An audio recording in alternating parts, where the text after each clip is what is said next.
Khan sir को आप असली हीरो मानते हैं या ओवैसी को असली हीरो मानते हैं? क्या बात कर रहे हैं यार, कहाँ पर घोड़ा कहाँ पर गधा, किसको किससे मिला दिया आपने। एक वो व्यक्ति है जो सिर्फ जनता को दे रहा है, खान सर जैसा व्यक्ति जिसने गरीबों के बच्चों को एजुकेशनिस्ट बना दिया, गरीबों के बच्चों को IPS IAS बना दिया।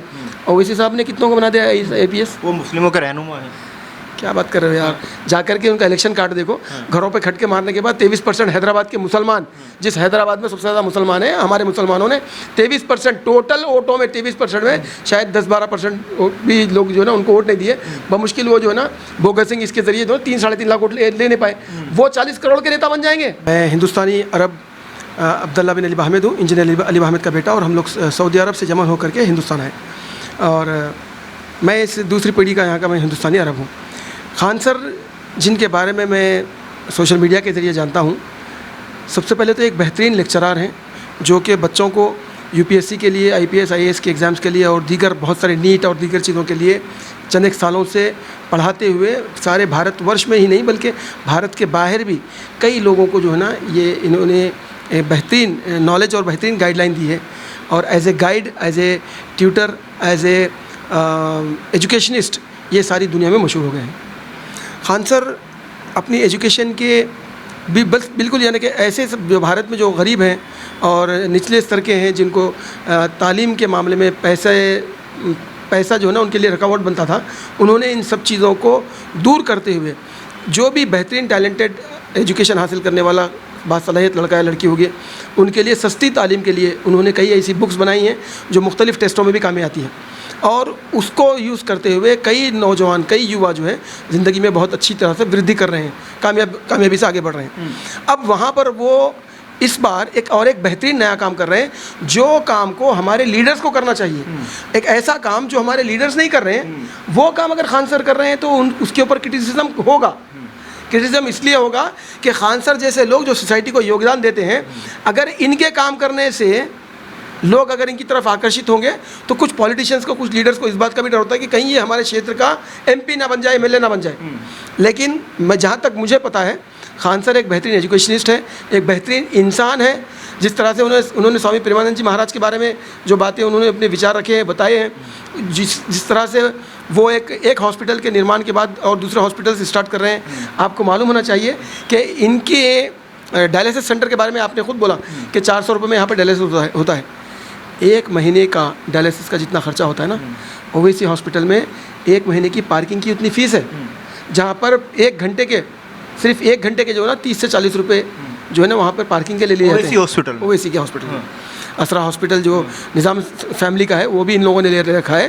तो जिन लोगों को, जिन लीडर्स को हम वोट डाल के जिताते हैं, ये उम्मीद से, ये आशा से कि वो हमारे लिए स्कूल बनाएंगे, कॉलेज बनाएंगे, हॉस्पिटल बनाएंगे, वो तो गवर्नमेंट हॉस्पिटल्स बर्खास्त करके प्राइवेट हॉस्पिटल माफिया को प्रमोट कर रहे हैं। और खान सर जैसे व्यक्ति जो देश के अंदर, देश में बहुत बड़ा कंट्रीब्यूशन कर रहे हैं, मैं इनकी इस खिदमत को सलाम करता हूँ। और ज़िंदगी में जब कभी भी खान सर जैसे लोगों को या प्रेमानंद जी जैसे लोगों को ज़रूरत पड़ेगी, मैं इनके लिए हाजिर हूँ। मैं अपनी सर्विसेज, अपना वक्त, अपनी सलाहियत, दिमागी सलाहियत, अपने सजेशंस, हर वो चीज़ के साथ मैं इनको जो है ना शेयर करूँगा, दूंगा, तैयार भी हूँ।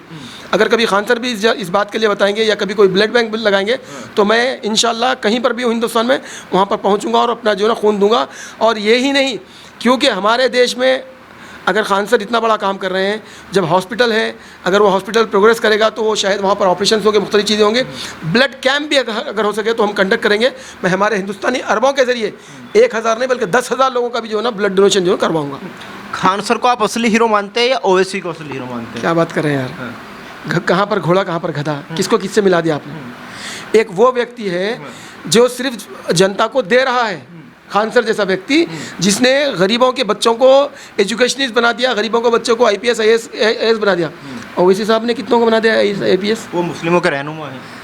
क्या बात कर रहे हो यार, जाकर के उनका इलेक्शन कार्ड देखो, घरों पे खटके मारने के बाद 23% हैदराबाद के मुसलमान, जिस हैदराबाद में सबसे ज़्यादा मुसलमान हैं, हमारे मुसलमानों ने 23% टोटल वोटों में 23% में शायद 10-12% भी लोग जो है ना उनको वोट नहीं दिए।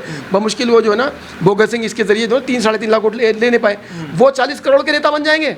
और दूसरी बात, उनके अपने हॉस्पिटल में जहाँ पर एडवर्टाइजमेंट में लगाया जाता है कि 50,000 रुपये फ्री में जो है ना नॉर्मल डिलीवरी है, वहाँ पर डिलीवरी के हज़ारों रुपये ले लिए जाते हैं। ये तो सिर्फ और सिर्फ जो है ना नाटक है। बिहार के इलेक्शनों में उन्होंने बोला 500 रुपये में डिलीवरी, ठीक है।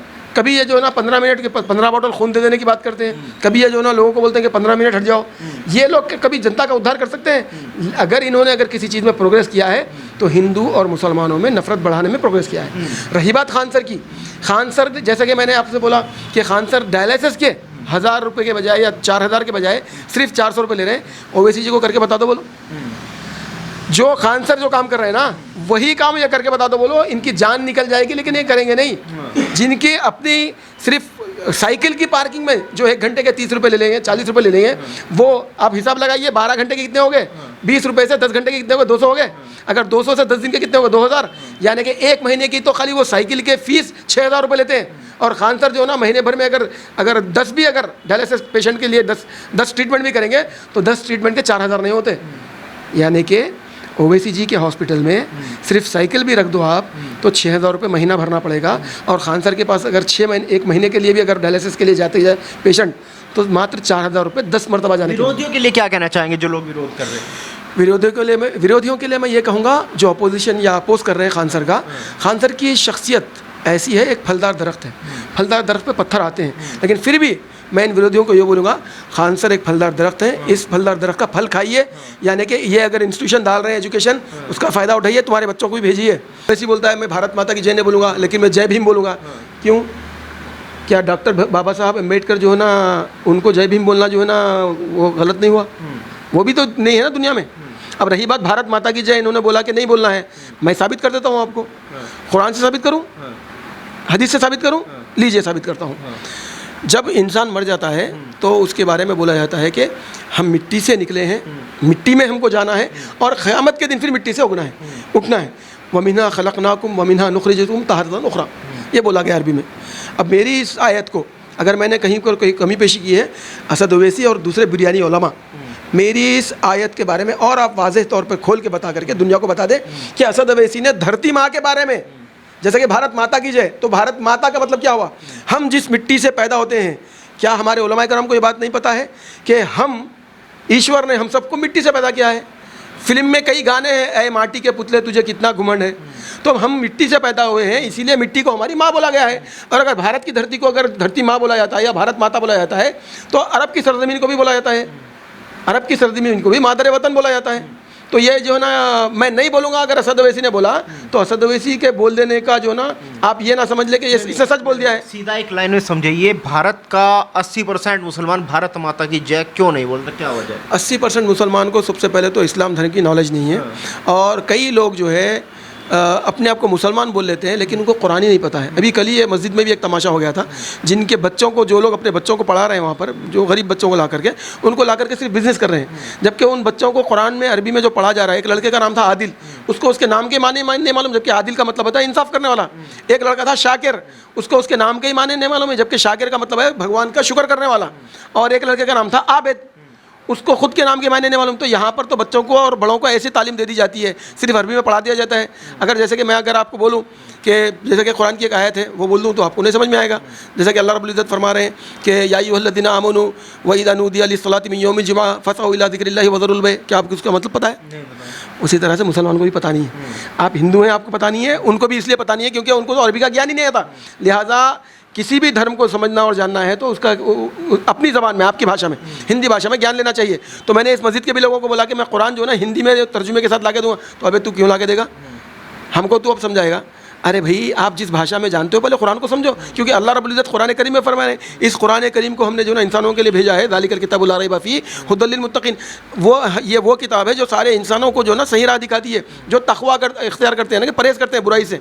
तो मैं अगर उनको अगर ये बात बोला हूँ और उनको नहीं समझ में आई है तो सिर्फ़ और सिर्फ इसकी वजह उनकी जहालत है। नाम के मुसलमान हैं, कुरान से और दीन से बहुत दूर है। ठीक अवैसी की तरह, अवैसी को भी तो नहीं मालूम है ना। अवैसी हैदराबाद में मक्का मस्जिद में खड़े होकर जलसे यौमुल कुरान में मोदी जी के नाम पर होता है, अमित शाह जी के नाम पर होता है, जबकि इसको मदद भी उन्हीं से मिलती है। MP लैड्स फंड भी जो तो कहाँ से मिलता है? जो ऐलान करे कि प्राइम मिनिस्टर नरेंद्र मोदी से मुझे पैसे नहीं चाहिए और अवैसी हॉस्पिटल से जो 1-1 करोड़ रुपए फंड मिलता है 200 बच्चों का, वो हम जो है ना दे देंगे।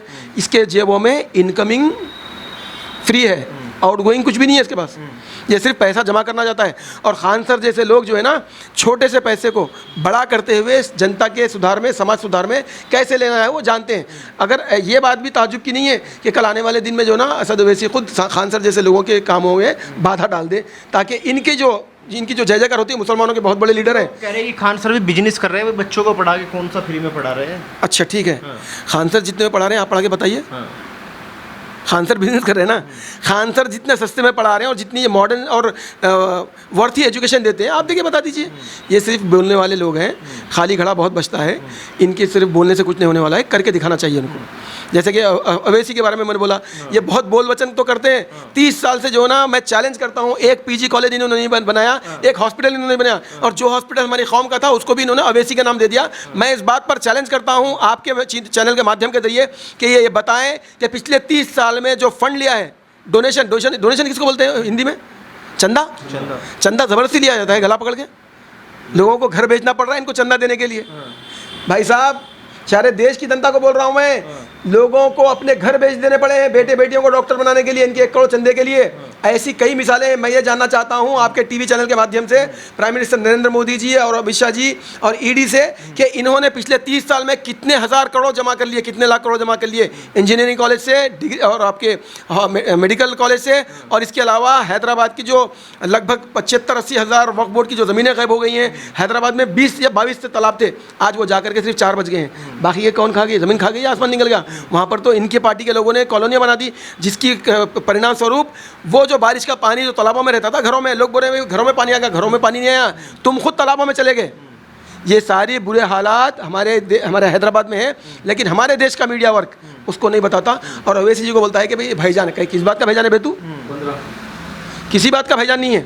ओवैसी जी हमारे देश के एक ऐसे नेता हैं जो खुद के लिए जीते हैं और ख़ुद के ब्रांडिंग का काम करते हैं, और इनको नफ़रत है देश में, चाहे कोई भी लीडर, मुसलमान अगर कोई, अगर तालीम याफ्ता, अगर खान सर जैसा व्यक्ति हो या हम हो या कोई हो, उससे जलते हैं, हसद करते हैं। अगर इनको हसद नहीं है तो हमको आगे सामने बुलाए और 1 to 1 बात करें। हम पूछेंगे इनसे कि तुम 30 साल मुसलमानों को बेवकूफ़ बना के बाबरी मस्जिद का नाटक कर लिए, लेकिन खुद तुम्हारी चार मीनार की मस्जिद तो तुम खुलाने का तुम्हारे में दम नहीं था। तुम माफ़ी मांगो पूरी कौम से कि तुमने लोगों को 30 साल बाबरी मस्जिद के नाम पर बेवकूफ़ बनाया और खुद हैदराबाद की 105 मस्जिदें बंद करा के बैठे हैं। यानी आप सीधा सीधा ओवैसी को चैलेंज कर रहे हैं कि अगर उनमें हिम्मत है तो खान सर की तरह 400 रुपये में डायलिसिस करके दिखाएं। बिल्कुल, यही नहीं, उन्होंने लिखा है, उनके लोगों ने टीवी बोला है कि डिलीवरी फ्री करके बता दो। अरे फ्री मत करो भाई, आप क्या करो, आपकी पार्टी के लोगों को बोलो कि पूरे हैदराबाद की 4 असेंबलीज हैं, 7 असेंबली है, 7 असेंबली में जाकर के लोगों को बांट दो आप। भाई ये कार्ड आपके पास रहेगा तो फ्री डिलीवरी, ये कार्ड रहेगा तो फ्री डायलिसिस। ये मरते दम तक नहीं कर सकता। मैं चैलेंज कर रहा हूँ ओवैसी और ओवैसी का पूरा माफिया, आप सबको मैं चैलेंज कर रहा हूँ कि अगर आप डायलिसिस के लिए और ओवैसी हेल्थ कार्ड या फिर Deccan medical college health card अगर आप निकाल के बता दो 20 रुपये वाला, तो मैं चैलेंज करता हूँ। जो बोल के आप बिहार में पागल बना रहे हो, यूपी में पागल बना रहे हो, आप मरते दम तक ये नहीं कर सकते। अरे भाई, ये वो व्यक्ति है जो लोगों से घूसखोरी करता है, सूद लेता है, जिसके बारे में ईश्वर और ईश्वर के धर्मगुरु मोहम्मद साहब जंग लड़ रहे हैं। फिर मैं इसी ने बोल रहा हूँ, हैदराबाद के और सारे हिंदुस्तान के उलमा को चैलेंज है मेरा। कुरान करीम की आयत का तर्जुमे के साथ मैं आपको ये बताना चाह रहा हूँ कि असद ओवैसी की अल्लाह से, रब्बुल आलमीन से और मोहम्मद सल्लल्लाहु अलैहि वसल्लम से जंग है कुरान के मुताबिक। सूरह बकरा की आयत जिसका तर्जुमा अब आपको भी सुनाऊंगा। ईश्वर कुरान में ये वाणी दे रहा है कि जो कुछ भी सूद तुम दुनिया में लोगों को देते थे उसको जो है ना बंद कर दो, तुम असल ले लो, सूद माफ़ कर दो। अगर तुम ये नहीं करोगे तो फिर ईश्वर से, धर्मगुरु मोहम्मद सल्लल्लाहु अलैहि वसल्लम से और ईश्वर से जंग लड़ने के लिए तैयार हो जाओ। असद के लिए तो खुला ऐलान है। तो कुरान की आयत ये है, क़ाल अल्लाहु तआला फ़िल कुरानिल हकीम या अय्युहल्लज़ीना आमनू वज़रू मा बक़िया मिनर रिबा लौ इन कुंतुम मुमिनीन फ़इन लम तफ़अलू, अगर तुम नहीं करोगे फ़अज़नू बिहर्बिन मिनल्लाहि व रसूलिल्लाहि, यानी कि अगर तुम ये नहीं करोगे तो मेरे से, यानी कि भगवान से और धर्मगुरु मोहम्मद साहब से जंग लड़ने के लिए तैयार हो जाओ। तो जो शख्स असद ओवैसी भगवान से जंग लड़ रहा है, अगर मैं भगवान के साथ नहीं खड़े के असद ओवैसी के साथ खड़ूंगा तो मेरा विनाश निश्चित है।